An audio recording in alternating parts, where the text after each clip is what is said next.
thanks for doing this. Yeah, for sure. This is awesome. I like this shirt too. Thanks, man. You gave it to me a long time ago, and it's just the Yeah. right time to put it on. Yeah, I'm glad you have it. Yeah, of course. It's good. It's Yeah, crazy seeing people wearing it more.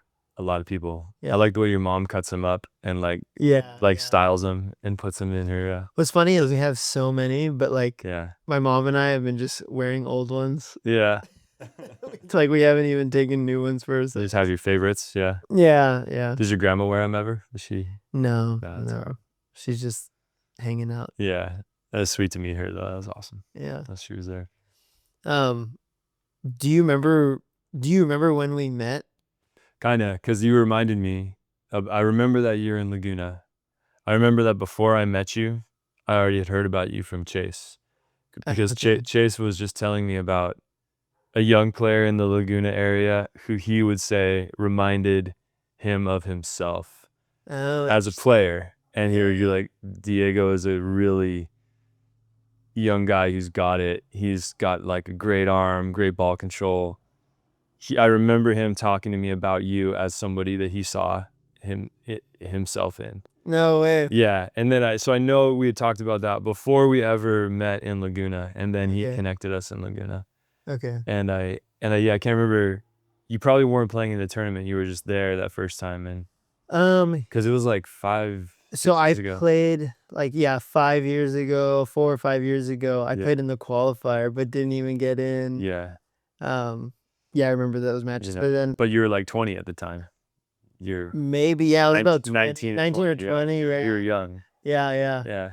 And then I remember watching you play in I don't know, maybe the semis or something around there with Chase. And just like it was the first time I went to an AVP event, first time seeing high level volleyball, and just being like, I have to be doing that. Like I have to be playing. That's cool. At that level. And I was so far away at that time. But just crazy that we got to play Laguna, play in the semis. Yeah. You know what's weird is I'm old enough now that I'm hearing more and more stories like that. Yeah. I saw you play when I was, young with my friends, and we were all stoked about volleyball. It was fun watching you play, because it's not that long ago to me, 5 years ago. Yeah. But like when you're 25, there's a really big difference between who you are as a 20-year-old and 25-year-old. It's like a big space in your life. 5 years ago, yeah, my life was really different too, but it's a bigger difference for you. It's like you're just learning. So yeah, just the weird part about getting older in sports. Yeah. Starting The younger guys coming up. For sure. And just realizing like how big of a gap there is between us. Like, man, we played some kids today that are like 20 years younger than me. One of their friends was walking by, said to one of them, "Oh, you have to play Diego first." And I'm like, how do these kids even know? I guess they're from the YouTube or stuff, but that was such a trip to me. Yeah. Of because I was that guy only a couple of years ago. Yeah. Very recent. Yeah. And in the scheme of things, even though if you've been following volleyball for a minute, now it's like we know that you're coming along. But if you're 18 and I don't know, because 5 years ago to an 18-year-old, it's like you're like a child. Yeah. So it's just so interesting to see these kids, depending on when you show up, who you gravitate towards. And I'm sure, for example, that there were little boys who watched you ball out in the finals in Seaside who are going to remember that, and they're going to be like, I remember Michael's son. Yeah. His boy, that was one of the first tournaments he came to. Yeah. And dude, he loved it. Yeah. So Mike always tells me, hey, when Caleb's in 5 years and 10 years, he's going to be your guy. Because that's cool too, because he's known you outside of volleyball for so long, and now all of a sudden, he watched you do your thing and was like, whoa, that's what Diego does. That's cool. Yeah, but even 5 years ago, a lot of these kids were yeah. I even asked some of these guys, I'm like, do you even remember COVID? 5 years ago when you were 13, 14, how much do you really remember that? That's so trippy too, because this will show you kind of how old I am. For a long time, the standard was, when 9/11 happened, you were like a baby, right? I was one. You're one, yeah. When 9/11 happened, I was a freshman in high school. So it's pretty near to me. Like I remember it very, very clear. So for a while there was like this trippy factor when I was like around young kids, like, do you remember 9/11? And they'd be like, well, barely. I was little. I mean, now, like, none, the whole did happen way before, like, when so it's just one of those, like, there's certain things that sort of mark the passage of time, and that was one. And now COVID's going to become like that too. Like, how old were these kids during COVID? And it depends a lot because how that affected them is really different. Anyway. Well, it changed everything. Changed everything. Yeah. Everything. And we don't even realize, it's hard to remember like life before COVID is, for me, it's a little bit hard to remember, but like, dude, we weren't on social media as much. Like it wasn't as big of a deal. Like, yeah. Wow. I feel really blessed that my kids were just young enough where their lives weren't dramatically affected because they're so little. They're pretty much at home with us anyway. Okay. Like they weren't in school yet. It wasn't like their lives really got upended. If anything, there was a small blessing in like we got to spend a ton of time with them because our schedules were certainly a lot different. So, but I think anyone who had kids in certain stages of school and whatnot, it really messed with it. It was not good. Some of the kids who were starting high school, for example, during that, like when I was coaching high school volleyball, and then certain classes like came through, like the COVID classes, you know, by the time they got to like their senior year and stuff like that, you saw that coaching at Miracles in the middle of that. Yeah, we lost a season to it, but you kind of saw later like the kids who were dealing with COVID in middle school or early high school, and so they did a lot of like Zoom school, how hard that made it for them to come back and focus on things in real life.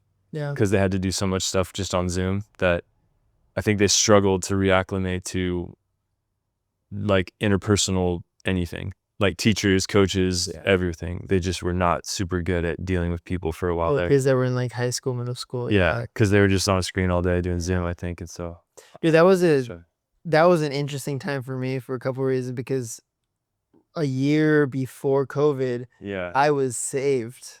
Like I became a Christian, like literally almost 1 year, maybe a year and a half before COVID. So my whole worldview is changed completely. And then you were pretty new when I first saw you. Yeah. I was very new to the faith when and then that happened. So then it was just a trippy time. Yeah. You told me a story in the car the other day that was really striking to me when you were talking about your dad's life and when your dad got saved. And like, I hope it's okay to bring it up. Oh yeah, we could talk about that. But you said that your dad came to you. So this is before you were saved. Yeah. So I grew up going to church with my family, and I always thought like both my parents were Christians. But then one day I like talked to my dad about it. Yeah. Like early in high school, and he was like, "Oh no, I don't actually believe that stuff. I just think it's like good morals." And I think that affected me more than I realized it at the time, because then I fell away from the Lord like a year after that. Man. But didn't you say it at the time? Yeah, and then he got sick. Yes. Yeah, so he had cancer, and then he was saved. And then he came to you to tell you it. Yeah. And you said, I said, I don't care. I don't care. Yeah. Yeah. So I really don't even care. Yeah. And that struck me because it's just like the Diego I know now who loves the Lord and is so close to the Lord is like, it's amazing what has transformed in your life where like, that's where your heart was at then. Yeah. You're like, whatever. Dude, and then it's pretty, that's pretty big difference, you know. That struck me a lot when you told that story. And it's just a heavy moment. And you and me have some stuff in common with losing our dads. You were younger than me, but losing our dads are like, I don't know, kind of like some of the struggles our dads had. My dad, you know, up and down, but came back to the Lord towards the end, but like lived a life battling, you know, dude, addiction, you know, anger, a lot of hard things for him. How did you come to the faith? Well, the way I always tell the story is I grew up in, like you were describing, a home where we attended church. Okay. And so there was like, and my grandpa on mom's side was a pastor. So I was raised in a Christian environment. I think my mom had a hard time grafting us into a community of other believers where I was really getting the picture. I think my mom's always known the Lord and followed the Lord on her own, but wasn't, it's kind of like almost like a private thing for her. And, I'm still kind of figuring that out. I know I love my mom. I'm not talking bad about her, but I wasn't like absorbing it from my whole community because we were kind of casually in the church. I don't know. I was in hindsight, I know that my dad was going like this with it. And then, culturally, like, attended church when my parents were together. Because when I was younger, my parents were like together, not together, together, not together, apart, split. It was weird like that. So anyway, I had like, early childhood Bible education and exposure to things. But what I'd say we didn't have was like a grounded church community. I didn't have like the consistent presence of my dad like leading our home in the Lord, which is, I think that was a really impactful thing. And talking to my mom about it as I get older, my mom kind of thought that I was doing fine and that I was like, that I knew Jesus and that I was okay. But in my heart, I just didn't get to a point of much maturity. Like, I didn't really understand what it was like to like follow Jesus and give your life to that. If you asked me back then if I was a Christian, I would have said yes, but I don't really think that I was because I wasn't following. So then I go to Westmont to college. Okay. Here, Christian school here in Santa Barbara. This was the first time where I was suddenly surrounded by like peers my age who really loved the Lord. Yeah. And they were all of a sudden like modeling that for me. And I was watching them and wanted to be more like them because I admired them. And then there are also these guys like teachers and then just my peers who were kind of not afraid to push me on some of my stuff because I wasn't walking right. I was, I had inappropriate relationships. I had bad habits. I dabbled in the world quite a bit and I wasn't even understanding that there was anything wrong with that because I didn't truly see how God wanted us to live. And then these guys basically taught me. And it opened my eyes to what it really meant to be like a follower of Jesus. And suddenly that's like, I want this. So I would say like in my college years is when I became a real believer. Started like walking. And then it's just, like seeing the example was big for you. Yeah. Seeing people where it was like everything in their life they wanted to, yeah. It wasn't just like a thing that their family sort of did once in a while. Yeah. It was, because that's kind of how it was for us. It was, yeah, same. Yeah. It's a life. Go to church on Sunday. Yeah. Miss it if we had other things. Not a big deal. Yeah. Really thought twice about it. Yeah. Yeah. I don't even remember having, probably should have had a better Bible understanding, but I guess I just didn't because I didn't understand so many things about what it was to live for Christ. And I thought it was okay to just be on the team, but there was so much more to it. So that's what I always say is college were the years that made that happen. And I grew. Yeah. And so like, interestingly enough, I would say that my wife's story is really similar because she grew up in that kind of a home where it was like a nominal thing. Her parents were involved in the church a little, but her experience was kind of like Christian faith is a little piece of who we are, and it wasn't everything.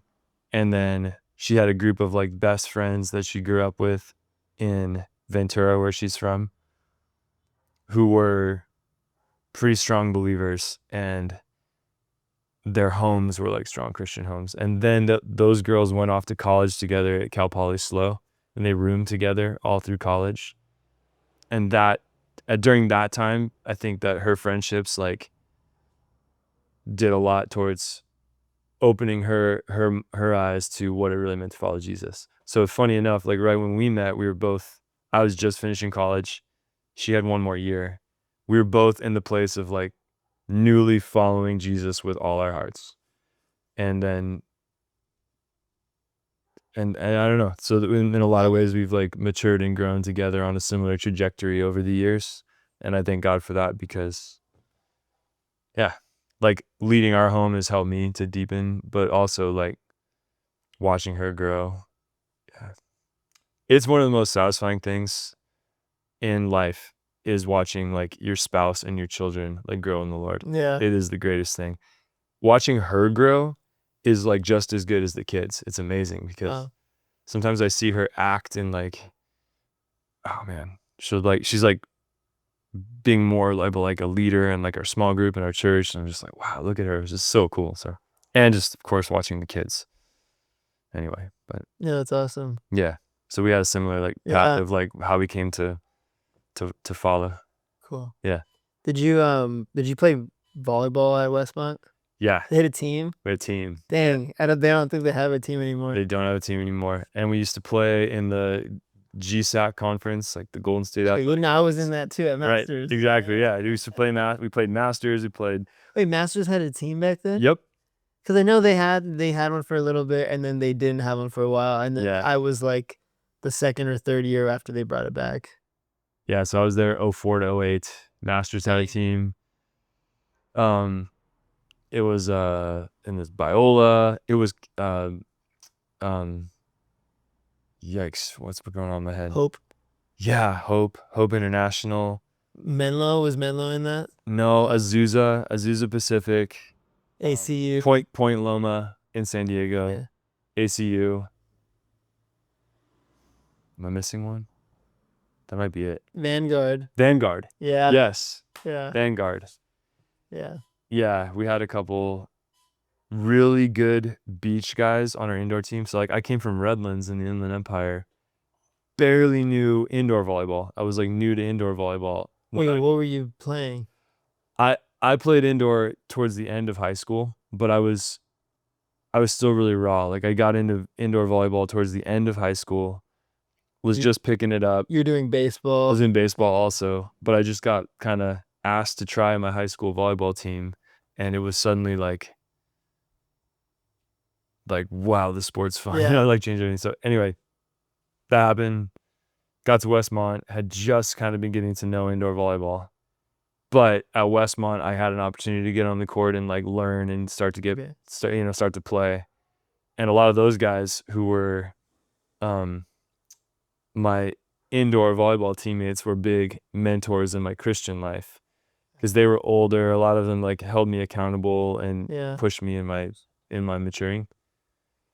So, but a lot of those guys were beach volleyball players too, because I never played beach volleyball until I came to college. Okay. And then suddenly I started showing up and going down here to East Beach with those guys. Oh, right here. Right here. Wow. So we're in Santa Barbara. We're in Santa Barbara right now. AVP next. Yeah. We'll come back to that, but we're in Santa Barbara. And we were there playing all the time, and suddenly I just started learning beach volleyball and I became so obsessed with it. I loved it immediately. I was kind of simultaneously like learning more indoor and I was learning beach. But yeah, I was still 17 when I got to college, but I really never like touched the beach volleyball earnestly until I was like 17, 18. Started to learn beach volleyball, but then I loved it from day one, and it became my other teacher besides,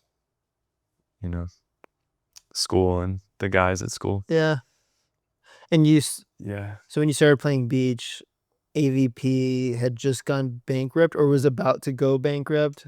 Yeah, so it was the farthest thing from my mind when I first got to college. I just wanted to be able to like literally hang and play and not get killed at the beach. Did you watch any of the AVP tournaments or you didn't really care too much? I did. I'm trying to remember what year it was. I remember the first AVP tournament I ever saw was in Santa Barbara. I was in college. It was probably like 2006, 5 or 6. I remember watching, I'm pretty sure, I know that it was Jeff Nygaard. No way. And maybe he was playing with Stein Metzger. Dang. Anyway, this is just one of those weird memories. I remember watching these guys play Pepper, warming up before the game, and just being in complete awe of how they could control the ball. Wow. And that sounds so dumb, but like at that time I was still so new. It was like, look at how crisp Yeah. They can pepper and like the ball just stays connected to them. So that was crazy. And then actually the final of that tournament was kind of a famous final because it was Brad Keenan and John Hyden playing Phil and Todd.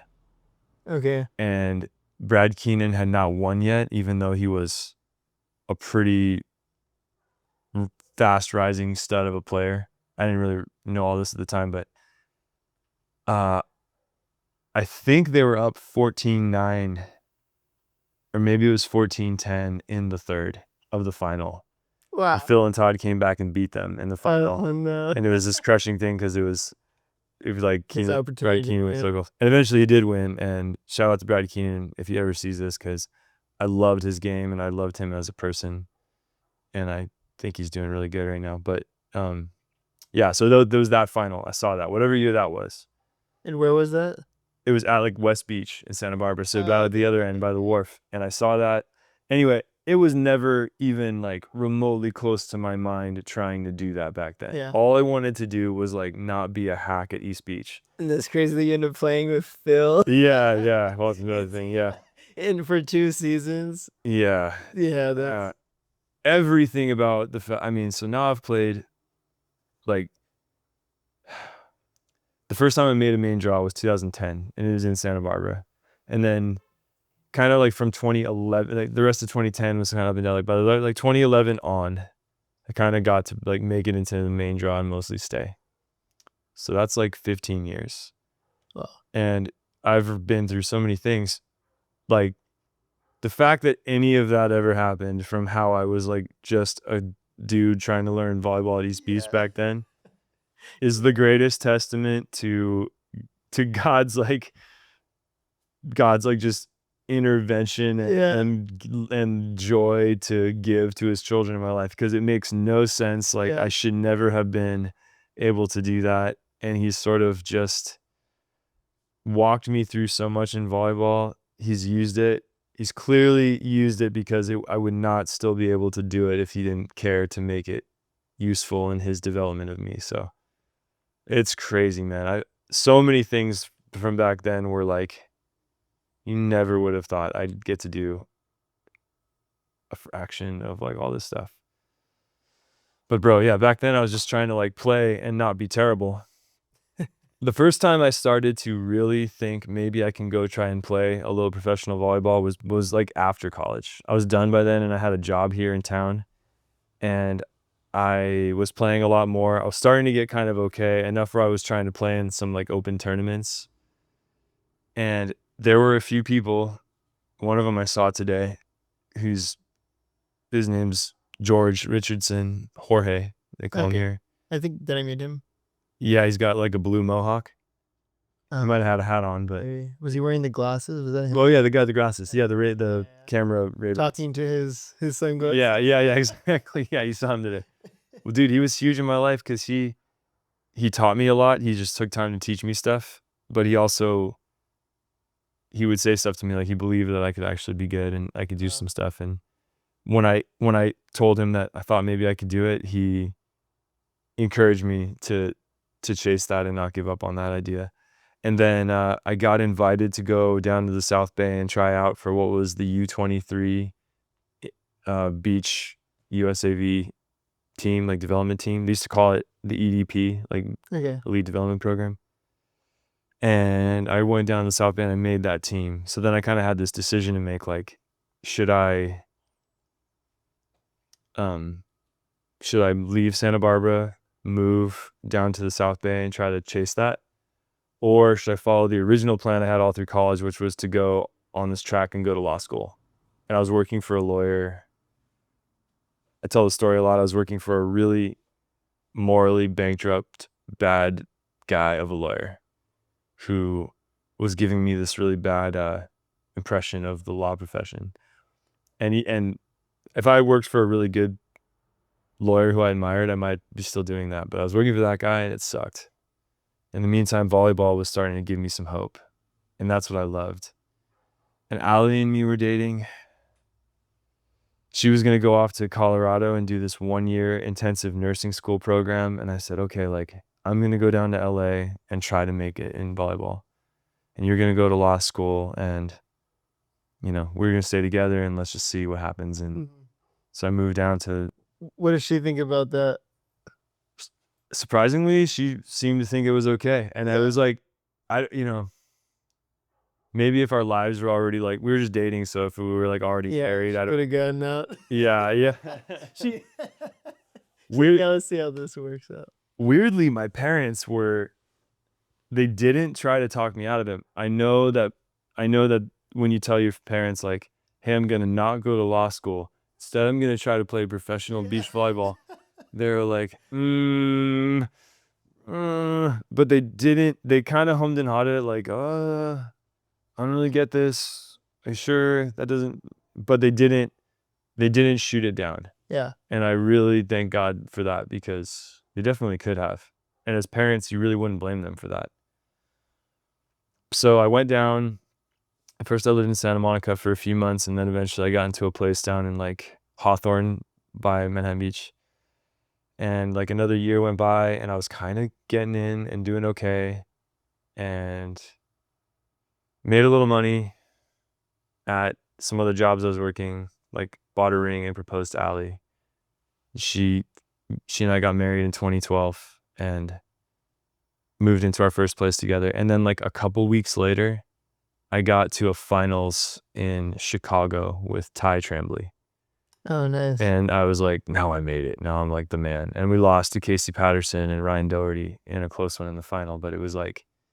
That was in Chicago. In Chicago, yeah. Wow. I was like, I'm going to be in the finals all the time. Like, I got it now. And what year did you say that was? 2012. Was it a pretty big event? Yeah. So, sorry, I don't mean to dominate the conversation. Right. You were asking about, so at the time, I qualified for that first AVP event in 2010. At the end of 2010, the ownership group of the AVP at that time folded. The tour went bankrupt. So in 2012 and 2013, or maybe it was just 2012. Can't believe I'm forgetting this. Maybe it was just 2012. There was no AVP tour at all. There were a couple of things that ran in its place. There was this thing called the Corona Wide Open Series. Okay. And then the Jose Cuervo Pro Tour. And they were running big events around the country with like the same players you would have expected to see on the AVP for the most part. So that one in Chicago was a Jose Cuervo series. It kind of felt and looked like an AVP. Yeah. But we played with the Spalding, the black and white ball. Oh, nice. It's kind of interesting. The square one. Yeah. It was kind of like I love that ball. I still love that ball. Yeah. And then I think in 2013, I guess it was 2013, Donald's son and that ownership group bought the AVP and started doing it again. And when they brought it back, it was just 16 team draws, and it was like 7, 8, 9 tournaments a summer of like big AVP events. Okay. And that's what it looked like from like 13, 14, 15, 16, 17, like for a while. Yeah. It wasn't until later we started to get into when they sold it off to Bally Sports. That's when we had things like. I remember that. Yeah. That's when we started to have things like tour level tournaments or like. Oh, that's when that started happening. Yeah. But it didn't used to be like different distinct levels of AVP events. Oh, okay. That's kind of a new thing. Interesting. I guess that's all I know. Yeah. Is the different levels. Yeah. Tours, whatever. Because. I missed the days of like, in the early 2000s or something, there was like 20, 24 tournaments a summer of like 32 team draw AVP events. I was too late for that. But yeah, that was like the environment of the AVP when I came into it. And then even the international stuff has changed a lot over these years. Yeah. I just watched some videos of international stuff in like 2019, packed stadium, just crazy crowds. And then now it's like some tournaments have that, but a lot of tournaments are just seem dead. I'm like, what happened? What happened with them too? I mean, that was, I guess like during COVID, maybe screwed it up, but yeah. I feel like there's certain FIVB events that just like go off, man. Yeah, like so many Austria, Vienna is a huge one. Stad and any Brazil one. Yeah, Klagenfurt. There's still some legendary ones. Yeah. Then there's a bunch more that are being run that are, the important part of the process, but they're not like crushing it with fan attendance, I guess. Like Doha, crazy amount of money. Yeah. Fans. Yeah, I played in Doha once. Few fans, maybe important fans that are funding it. In Doha, every seat for the people to sit in was like as big as the couch that you're in right now. Wow. And they had like very staunch service because people are so used to being like served a certain type. Yeah. And they would be like escorted into their seat and like, wow. Wow. Delivered food to their seat and stuff. It was real fancy. Yeah. Doha's crazy. Yeah, I'm excited to go there. It's like a predominantly Muslim country. Yeah. Like major. Yeah. Like the women have to wear leggings. Yeah, like full covering. Yeah, but even the girls that play there have to wear leggings and maybe long sleeves or something like. I remember we played in this setting where it was kind of westernized. So I think that the girls had to wear shorts as opposed to bikini bottoms, but they didn't make them cover up fully. Okay. I just watched this past year, and all the girls were wearing leggings. Really? Well, when I played, I went out there in like December, so it was actually like a little bit cold. And we played in the area that there's a sports complex that they built for the World Cup. So we stayed in a hotel that was right across the street from the stadium where the World Cup finals were played, which was cool. And then out in that space, there's like a million soccer fields, and then there was a sand volleyball complex. But they have a lot of stuff because they spend money out there for whatever they feel like. And they build some big crazy stuff. And so how's your experience with the league? I'm sure so many people are curious about that. Well, most people don't even know anything about what's going on with the league. I have so many people asking me like, what is this? How do I even watch it? Like, no. I just feel like people are just in the dark on that. And you played 2 seasons doing that. Yeah. Slightly different formatting, but pretty much the same thing both years. Yeah.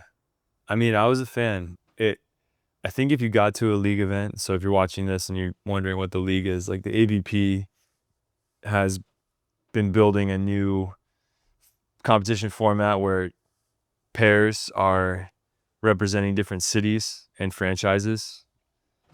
The first year I was with Phil Dahlhauser, and we played for a team called the Palm Beach Passion. And then this last year, me and Wyatt Harrison played for the Austin Aces.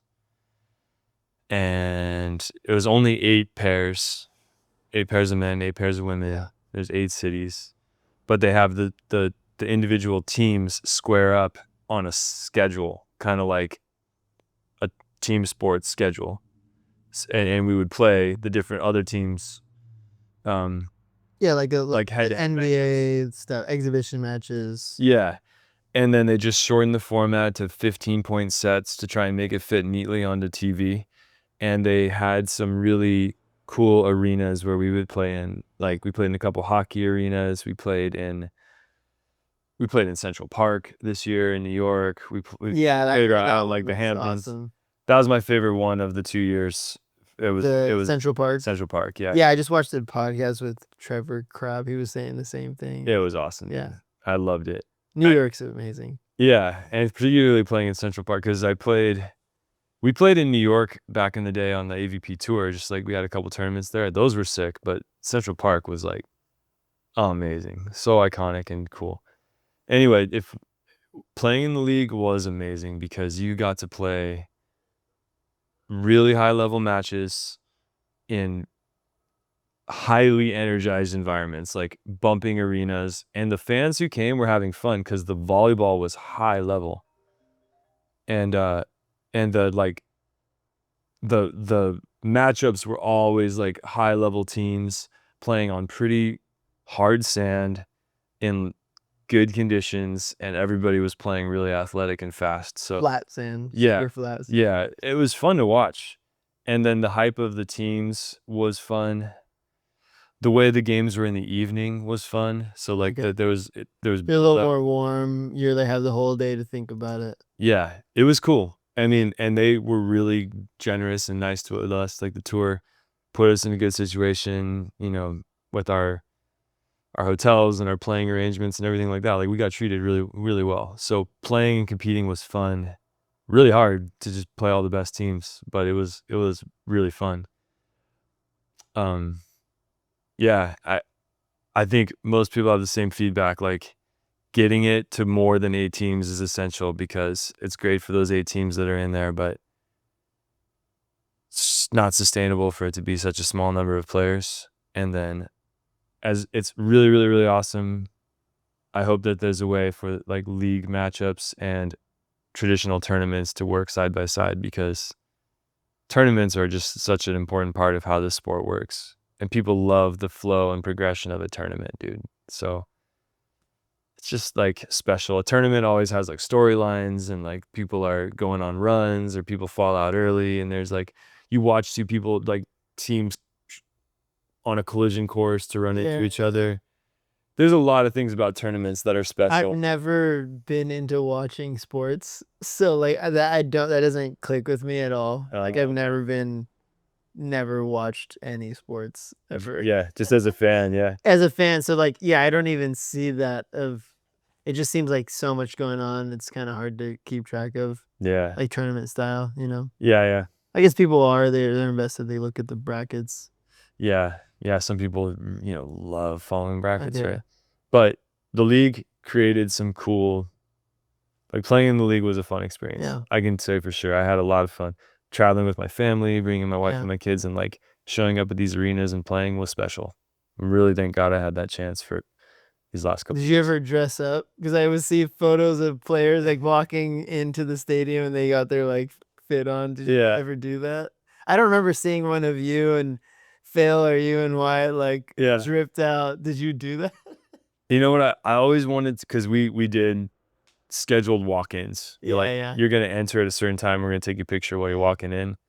I never wanted to put on like a costume. Yeah, I saw people with different costumes. Like we would play in Austin, and some people would like dress like a cowboy and show up for that. And it's totally fine. It just didn't feel like myself. Like I kind of wanted to make sure that I looked like sharp and professional, and I was ready to show up and do work. You should have worn a suit. Yeah, I just want to like look nice, A suit. But I wanted to look like myself. Yeah, I just wanted to be. I don't know. There was a lot of the league stuff where I kept telling myself like, I'm just gonna be myself. Yeah. Because one other thing about the league that was different was suddenly there was a lot more media than you're used to in regular tournaments. Okay. There's just more cameras and more constant.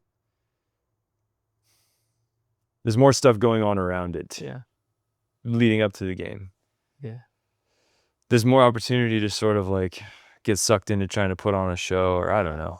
And that's fine for some. I don't want to criticize it. I just felt like I want to stay focused on just kind of being myself in this whole process. And like, cool. So yeah, because it is a glamorous thing. Yeah, I don't want to like try to somehow dress different than I would in a normal time, but I was wearing a suit. All right.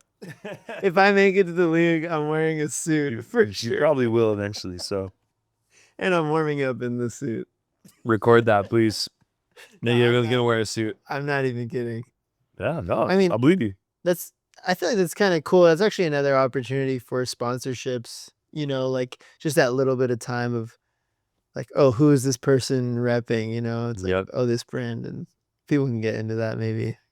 I mean, that's a big part of all that like walk-in stuff that happens in sports. People want to see how the athletes dress. Yeah. But I think they want to see how they dress actually. I don't think they want to see somebody wear like I'd wear a suit if I don't. Yeah. I don't know. Like we don't have normal jobs. Or you're a youth pastor. Yes. So that's what do you wear there? That's a funny question too, because I dress like myself, but like, it's kind of funny. I'm like kind of an old youth pastor. So like now I'm like a dad, and really? Well, some youth pastors are like in their early 20s and stuff. They're like your age. Oh, really? Yeah, I just got asked. Actually, I've been asked a few times to be a youth pastor, high school pastor. Yeah. And I'd say, no, that's not me. Yeah. So I guess I don't dress like I'm a kid. but I just sort of We're like, not wearing like the flat brimmed hat with the skinny jeans. And no, well now I'm not wearing like the huge pants, and like the kids are different now. Like it's anyway. Everyone was wearing huge pants. The girls ain't Huge big pants ass. are that. Huge pants. One time at youth group, we had a huge pant. We had the biggest pants contest. No way. So we didn't announce it. We just like as people came in, we're like, whoever wears the biggest pair of pants tonight, they're gonna wear a prize. Did you and like the other staff think of that? Yeah, I just thought of it because I was like, just watching the boys show up with like bigger and bigger and bigger pants. And so this one boy came in. He always wears big pants, but he came in and he had some really big pants on. I'm like, what size are those pants? And he's like, they're a size 50. And this is it was before the competition. No, we didn't announce the competition. We're just like, whoever happens to come in with the biggest pants tonight is gonna win a prize. So he just showed up with like size 50. Oh, you didn't even tell them about it. No. It was just like, we're gonna give an award to whoever has the biggest pants tonight. And he had camouflage, big like jeans with cargo pockets. They're size 50. He had a belt like tied onto his waist. And this is like, did you bring a bunch of people on stage and the kids are going crazy? Like, no, because we don't really have a stage in the youth. But we did bring them up front. And then we kind of were like, whose pants are bigger? Yeah. But in this case, it was like clearly his are the biggest pants. And they were all like, what size are those pants? That's crazy. Looked at the tag, they were size 50. Yeah. So he was just like swimming in these pants, bro. And like, well, yeah. So I have a job at my church, which is, so I'm part-time on staff doing youth ministry. Okay. And I do high school and middle school youth ministry. The job also seems to entail just like as much ministry as I can do within the context of the church. And like, there's a lot of hours that I can do, probably as many hours as I could do that we would take. Sometimes I like pinch hit and like preach and just help do leadership around the church. Cause I've been in this church for the whole time I've been married. So even before I got married in 2012, Allie and I were in this church like dating. Wow. And then we've been in this church together. And then I came in on staff later when the church was growing enough to have a youth ministry. And I started doing youth ministry that was pretty part-time. And then it just keeps getting bigger as the church grows. Because now the church has grown significantly in the last handful of years. So you've been in it since it started, the youth group. Yeah. Yep. There wasn't, well, yeah, I've been in the church since like the church began. Yeah. The whole church. And then, yeah, there was like a little bit of volunteer. There were like a couple dads who did some volunteer youth leadership stuff at church. But the first time we had a proper youth ministry was when they brought me on staff to do it. Okay. So yeah, I'm like doing youth leadership. And then I've got other gigs and things around volleyball, like doing some strength training stuff and a lot of lessons and teaching beach volleyball and indoor. And I've coached a lot of indoor teams and club teams a ton over the years. So piecing that together along with like a playing career is how I've been able to like make it in just enough to like take care of family, play. Yeah. Yeah. But I love ministry, dude. And I've done youth ministry for quite a while now. I tell everyone right now is the most exciting time in youth ministry in the whole time I've done it, because I think most Christians right now are unanimous in saying that there's like a period of revival going on in the world. Yeah. Like the whole world is suddenly tremendously more interested in Jesus Christ. People are way more interested in church and church life. And they are flocking to like youth groups, Bible studies, church services. It's amazing. There's so much revival. The revival in the youth is so amazing because when I was a student, it was very like in the shadows and uncool your Christian faith. It was not a thing that there are very, very few like high school students who were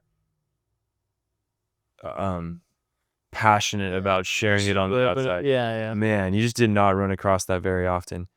Now it is like right out in the open. Kids are wearing Jesus strip to school. They're like having Bible studies with friends at lunchtime that they organize and do daily. There's, we've all heard about how suddenly like worship music is like the number one category of music it's growing off the charts. Young people are exploding into concerts. It's so cool. And I find that the youth right now are showing up to youth group just like they're not just showing up to like have pizza and play games. They're like can't wait to open their Bibles. They want to read the word. They want to ask questions. And you get to experience that firsthand because I'm not in that world at all. I'm seeing it, dude. I'm telling everyone, like the youth right now are so hungry. They want more. There's so many students in our youth group who attend like 3 or 4 youth groups during the week. They come to our meeting, which happens to be Sunday nights, but then they go to youth groups at other churches. So many of the kids in our youth group, their families don't necessarily attend our church. They're just coming to more youth stuff because they want to worship, they want to study, they want to sit in small groups and share. They're so passionate. Like I've never seen a period where there's more like right in your face energy for the gospel and for Jesus than there is right now. And so, yeah, we feel like it's an important time to keep this momentum going. And I know everyone in our church is like, we just got to be working hard right now to like, deliver. And I guess, harvest is plentiful, laborers are few. Like we got to go out and do this right now. Yeah. But it's fun, dude. It's so much more fun to lead kids who are fired up about it than not. Yeah. So I'm having fun right now. I feel so poured out. Like I'm exhausted from every youth thing because I feel like I just gave everything to try and, connect with so many people who wanted to connect and then talk so much. It's crazy. That's awesome. Yeah. Well, we could talk for hours. Yeah. But I don't know what time we're at. Important sport guys. No, yeah. But like 50 minutes. Oh, okay. Gosh. Yeah, you guys can make it 1 hour if you make it. No, it's okay. All right. Yeah, I mean, I hope that was a little insight into your life and my life, and I know people. I feel like I talk too much. No, that's good. This is it was about you. I wanted it to be a little bit more about you. I can post videos about myself whenever I want.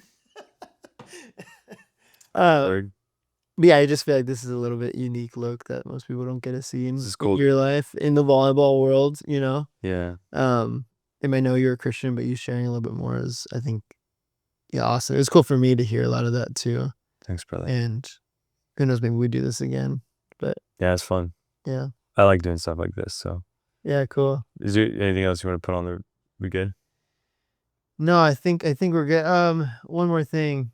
If you guys ever see us at an event and you need prayer or something, or you want to just talk about the Lord. Oh, yeah. For sure, come up, say hi. Do not be shy. We'd be more than happy to chat with you about the Lord. Yeah. So well, you might have noticed sometimes Diego will get groups of people together early before like tournaments get started for some time in the Word and prayer. Yeah. He'll like send a text out to some believers in the mornings and we'll get together. And there's been some times I've showed up to pray with Diego and friends of his and been like really encouraged, man, to have time in prayer before the day gets going. So we would do that with you in a second if anybody ever wanted to do that. Yeah, definitely. Or just, want to have a conversation about this. Cool. Not shy.